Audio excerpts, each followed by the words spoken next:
क्या आपने अभी तक आपका एनुमरेशन फॉर्म भरा है? क्या आपको भी बीएलओ ने बोला है कि आपका जो फॉर्म है वो एनोमली में या करेक्शन में आया है? वैसे मेरा तो चैनल दीनी बातें इस्लामी कंटेंट का है, लेकिन बहुत से लोग परेशान हैं कि उनका जो एनुमरेशन फॉर्म है वो एनोमली में आ चुका है या करेक्शन में आ चुका है। तो आज का जो वीडियो है वो इसी के रिलेटेड है कि एनोमली है क्या, या जो अपना एनुमरेशन फॉर्म में जो बीएलओ कह रहा है कि एनोमली में आ गया, या आपका फॉर्म में करेक्शन है, तो ये करेक्शन क्या है, ये एनोमली क्या है। जब हमें बीएलओ कहता है कि आपके फॉर्म में एनोमली है या करेक्शन है, तो हमें उससे पूछना है कि उसका रीज़न क्या है, एनोमली का रीज़न क्या है या फिर करेक्शन क्या है। तो ये एनोमली के जो रीज़न है ये कुछ ऐसे हो सकते हैं कि हमारे नाम में मिसमैच हो सकता है। 2002 में हमारे वोटिंग लिस्ट में जो हमारा नाम है और अभी करंट में जो हमारा नाम है, इस नाम में हमारी मिसमैच हो सकता है।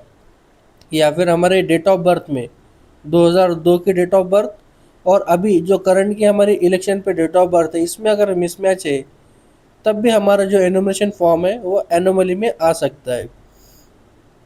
बहुत से लोग ऐसे हैं कि आप समझो किसी को 5 औलाद है, तो उस टाइम पे 2002 में तो कुछ बर्थ सर्टिफिकेट जन्म दाखिला नहीं होता था और ना ही उन लोगों को उनकी डेट ऑफ बर्थ याद रहती थी। तो जब वो स्कूल में जाते थे एडमिशन के वास्ते, तो डेट ऑफ बर्थ दिल से डाल देते थे। तो पहले बेटे की डाल दिए 1 जनवरी 2000, दूसरे बेटे की डाल दिए 1 जून 2000। तो इन दोनों में सिर्फ 6 महीने का डिफरेंस है। तो ये फॉर्म भी हमारा एनोमली में आ सकता है।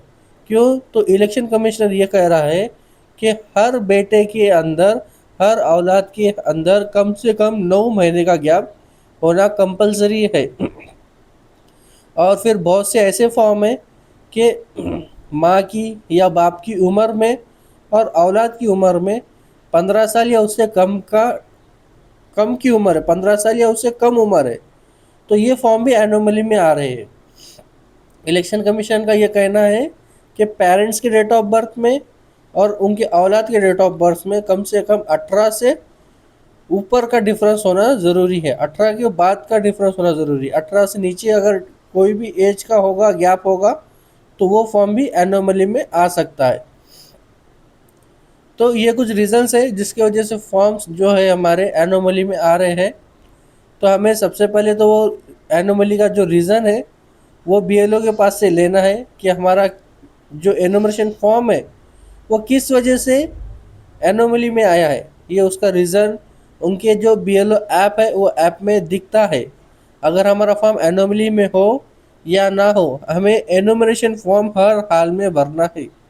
अभी हमारा फॉर्म अगर एनोमली में आ रहा है, तब भी हमें एनुमरेशन फॉर्म भरना ही है। हाँ, अगर हमारा जो फॉर्म एनोमली में इसलिए आ रहा है ताकि हमने मैपिंग हमारे फादर या मदर के नाम से हमारी मैपिंग की हुई है और हमारा फॉर्म एनोमली में आ रहा है, तो हम उस कंडीशन में वो रीमैपिंग कर सकते हैं। हमारे ग्रैंडफादर, ग्रैंडमदर इनके नाम से अगर रीमैपिंग करके भी हम फॉर्म को सबमिट कर सकते हैं। ये भी बीएलओ से आप एक बार कंफर्म कर ले। तो आपने एनोमली का रीज़न देख लिया बीएलओ के पास से। अब ये एनोमली के वास्ते क्या क्या डॉक्यूमेंट्स लग सकते हैं, ये हम देख लेंगे। तो ये जो एनोमली में अगर फॉर्म आएगा तो 5 तारीख को वोटिंग की लिस्ट लगेगी। उसमें अगर हमारा नाम नहीं है तो हमें नोटिस आ सकती है कि आपका जो फॉर्म है वो एनोमली में है, करेक्शन में है, आप आपके डॉक्यूमेंट्स लेकर आओ। उस टाइम में हमारे पास हमारा जन्म दाखिला, बर्थ सर्टिफिकेट ये होना चाहिए। अगर ये हमारे पास नहीं है तो भारतीय पासपोर्ट या फिर कोई भी जाति का दाखिला ये है जो है ये तहसील ऑफिस से बनाया हुआ होना चाहिए। जाति का दाखिला या रहवासी प्रमाण पत्र, ये कुछ 3-4 चीज़ें जो है ये तहसील ऑफिस से बनाई हुई होनी चाहिए।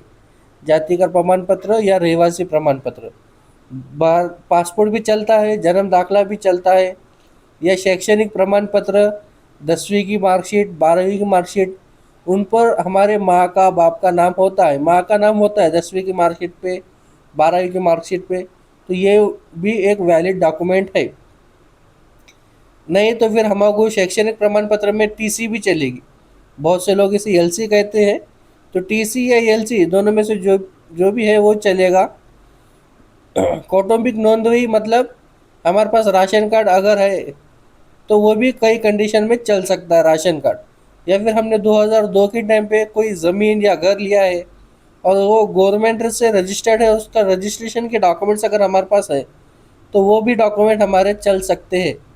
तो ये कुछ डॉक्यूमेंट्स है जो हमें, अगर हमारा फॉर्म एनोमली में आता है और हमें नोटिस आती है तो ये कुछ फॉर्म्स है जो वहाँ पर हमें लिख जाकर सबमिट करना पड़ सकता है। अगर अभी हम देखेंगे कि नाम में मिसमैच कैसे हो सकता है।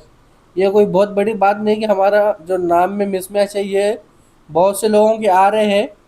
2002 में हमारा नाम था सादिया बेगम शेख, इसमें कोई गैप नहीं था सादिया बेगम में, ये कंबाइन नाम था। उस टाइम पे बहुत से लोगों को नाम लिखना नहीं आता था तो मिस्टेक्स हुए वाले 2002 की जो वोटिंग लिस्ट है उसमें बहुत से लोगों के नाम के मिसमैच हुए हुए हैं। तो और उसके बाद में जब उन्हें पता चला कि उनका नाम में ऐसी ऐसी मिस्टेक है तो उन्होंने बाद में उनका जो इलेक्शन कार्ड है वो अपडेट कर लिया है और उनका नाम उन्होंने सादिया डाल के रख दिया है। लेकिन अब 2002 की जो वोटिंग लिस्ट है उसमें तो सादिया बेगम शेख है और अभी सिर्फ सादिया है, तो ये नाम में मिसमैच है। नाम में जो मिसमैच है ये कोई बहुत बड़ा इशू नहीं है, ये एक छोटा सा इशू है कि 2002 में बहुत से लोगों को नाम लिखने नहीं आते थे तो उस टाइम पे उन्होंने नाम कुछ भी गलत लिख दिया है और अभी हमने उसको अपडेट कर लिया है तो हमारे पास डॉक्यूमेंट्स है, हम डॉक्यूमेंट्स लिख जाकर बताएं वहाँ पर और हमारा जो भी है वो करेक्शन करा ले। फ़िलहाल तो हम हमारा एनुमरेशन फॉर्म भर लें और अगर एनोमली है तो डॉक्यूमेंट तैयार कर के रखें। 5 तारीख को जब लिस्ट लगेगी तब उसमें चेक करें कि हमारा नाम है क्या, अगर नोटिस आती है तो ये डॉक्यूमेंट लिख जाकर हमारा जो भी है वो करेक्शन कराए।